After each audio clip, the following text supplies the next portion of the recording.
Shalom, chevre. That means peace, friends. It is I, your friendly neighborhood Rabbi John Carrier, delighted to be here with you for another day of counting the Omer with PJTC. That stands for Pasadena Jewish Temple and Center. Welcome. That last one sounded a little bit like Vincent Price. Don't be scared. We're just counting down from one holy day to another holy day and looking at all the holy days in between and talking about the divine attributes represented by this time of the Omer that we can aspire to also. This week in particular, we're looking at the attribute of Yesod, or foundation, also thought of as connection. Good to be connected to a foundation. Otherwise, your house just slips right down the hill. Yesterday, I asked you the question, who is your foundation?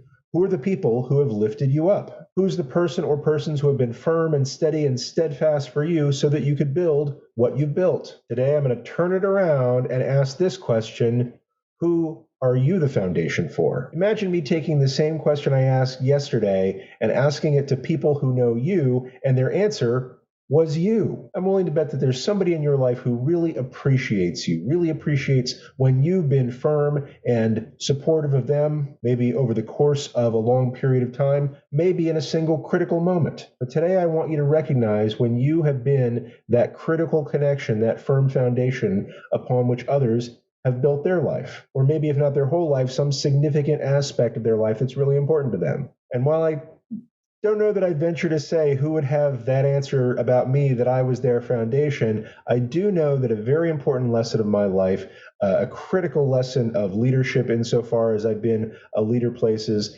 is that the best job I can do as a leader is to help other people become leaders. When I've been responsible for a staff, my single most important job has been to help them grow into their talents and into their aspirations and help support them to do what they want to do, whether that's at the company that we work together at or not. And over time, I can report that that's made for some really cohesive teams, some people who I've loved working with, and we've had a good time working together, because I think in the long run, I'm going to be more successful instead of asking people to build me up if I build them up and we all rise together. A lot of construction metaphors this week. But hey, it's Foundation Week. And while I'm having a little trouble with this one myself, I'm going to keep thinking about it, I promise.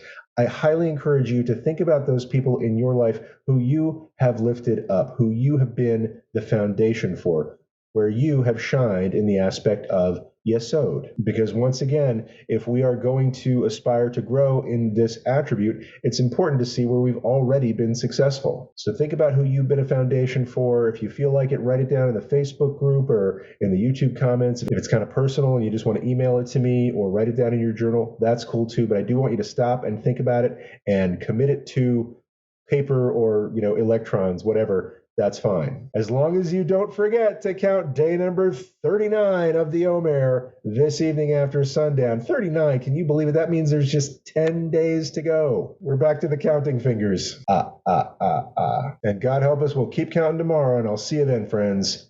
Shalom.